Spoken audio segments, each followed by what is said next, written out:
In today's video, we're going to show you a clip that raises serious questions about the state of British policing. What you're about to see is not just unusual, it's troubling. British police officers dressed in full uniform, speaking Arabic. We'll dive into this story in today's video. But before we get started, don't forget to like this video and subscribe. Right now, only 12% of viewers are subscribed, so join the community and help us grow. Now, let's be clear. These are officers who serve under the Crown.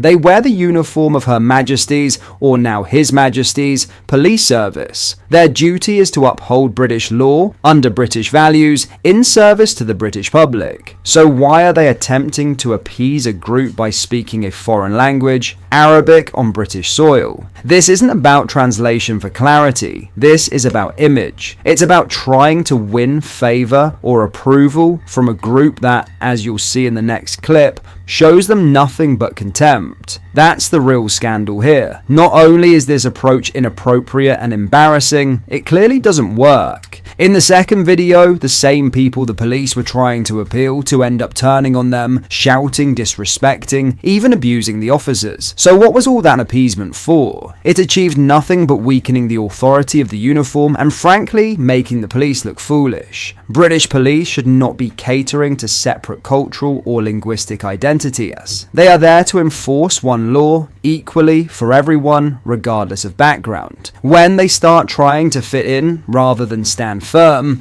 they lose the respect they need to do their job. Have a watch of this. Salam alaikum. I'm speaking to you today because I want to reinforce my commitment to protect every member of our Merseyside community. Hello, Assalamu alaikum. My name is Phil Hutchinson and I am the Superintendent for Greater Manchester Police based in Oldham. Salam alaikum. Good morning everyone, and thank you to the leaders and elders that have afforded me this opportunity to speak. You are racist, all of you. Okay, that's racist. No, take your hand. Take your hand. Take your hand. Take your hand. He's not touching you. No, but don't. He's a big part. Don't say like that. Don't do that. Don't do that for me. I'm Palestinian man. Do not. I'm Palestinian man. I'm in a public. I'm standing there. Don't pressure them. I don't. All right, I'm it's not okay. going to go away from it. Let's take the picture of these five for please. Come on. Leave me alone. I know what I'm doing. You know what he's doing. Yeah, you know. I'm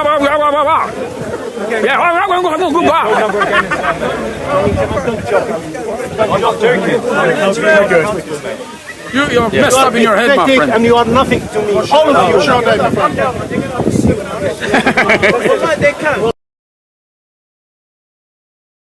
So what did we just witness? British police in uniform lowering themselves in a misguided attempt to appease, only to be met with mockery and contempt. This isn't cultural sensitivity, it's submission. And it sends a clear message that the authority of British institutions can be bent, negotiated with, or outright ignored. This cannot continue. We should expect our police to act with strength, impartiality, and confidence in the values they represent. Appeasement doesn't bring respect, it breeds weakness. And weakness, as we just saw, is not respected by those who seek to challenge the very foundations of British society. It's time we start demanding better from our institutions, from our leadership, and from those who wear the uniform. In other news, Labour has scrapped its Islamophobia definition with fears it could threaten free speech. A working group has formulated new wording that will replace the controversial definition, adopted in 2019, changing the term Islamophobia with anti-Muslim hate. It will remove all Muslimness references, according to the Telegraph. The Labour Party incorporated an Islamophobia definition into its code of conduct for party members when it was in opposition. Critics feared the all-party parliamentary group's wording on British Muslims was too broad. Concerns were also held on it amounting to a blasphemy law. Former Conservative Minister Dominic Grieve led the review, and a source familiar with it confirmed to the Telegraph that neither Islamophobia nor Muslimness appeared in the new version. It is understood the definition is now before ministers. The new wording has been drawn up with the aim of defining hatred towards Muslims while also protecting free speech, it is understood. The wording seems to be an attempt to ease concerns from those who feared an official definition could restrict discussions of Islamist extremists. Those concerns extended to legitimate criticism of Islam. Community Secretary Steve Reed has received the new definition for a final decision. The minister previously said he would reject any wording which impacted free expression. He said, "I'm not going to bring in blasphemy laws by the back door." Shadow Equalities Minister Claire Coutinho, MP, spoke on the recent Islamic terror attack. In the weeks after an Islamic terror attack that saw 2 Jewish people killed, and just after Muslim Vote MPs campaigned to ban Israeli football fans from Aston Villa, we need to acknowledge that this definition risks having a chilling impact on our public sector bodies at exactly the wrong time, she added. The whole process has been characterized by secrecy. Ms. Coutinho added that the government had tried to cook this up behind closed doors with radical activists,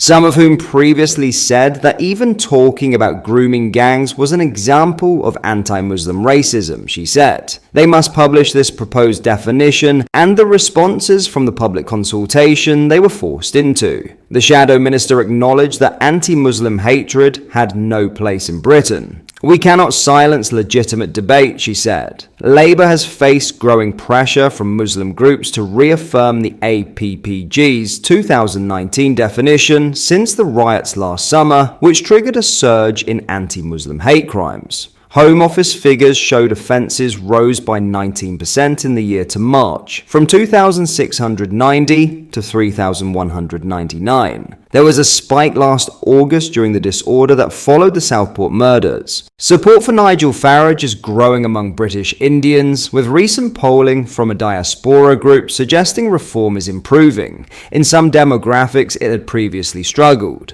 Research by a group of Oxford academics analysing the British Indian community at the 1928 Institute showed reform had jumped in the past year from 4% to 13%.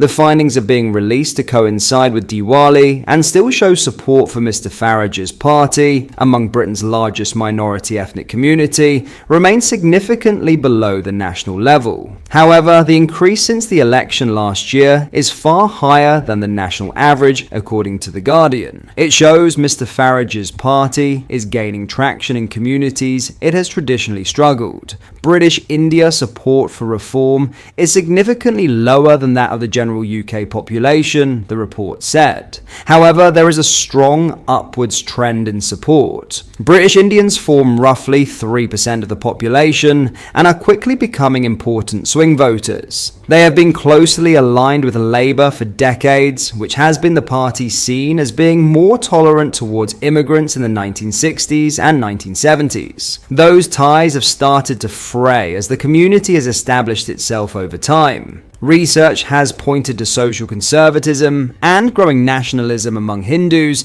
has helped drive the community further to the right.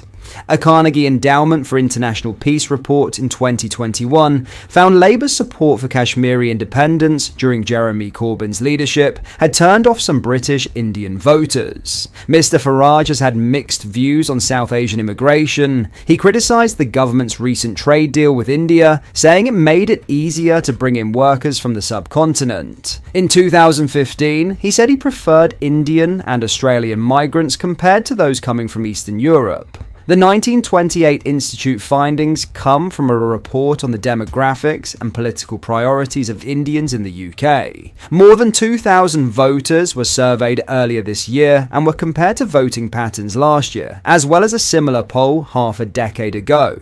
It found that at the last election, 48% of British Indians voted for Labour, 21% were in favour of the Conservatives, and only 4% voted for Reform. Reform had only won 0.4% of the British Indian vote 5 years ago. However, Labour's support within the community stands at 35%. The Conservatives have dropped to 18%, whereas the Greens' support rose from 8% to 13%.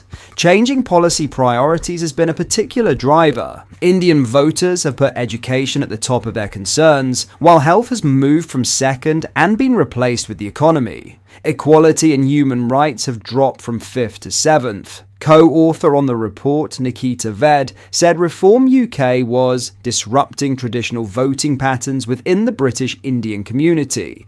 As economic and social frustrations deepen, both major parties may face growing pressure to engage more directly with a community whose political loyalties can no longer be taken for granted, she said. What are your thoughts on what we discussed in today's video? Let me know down in the comment section below. If you have not yet already, make sure you do drop a like on this video and subscribe to the channel for more British content. Thank you, take care, goodbye.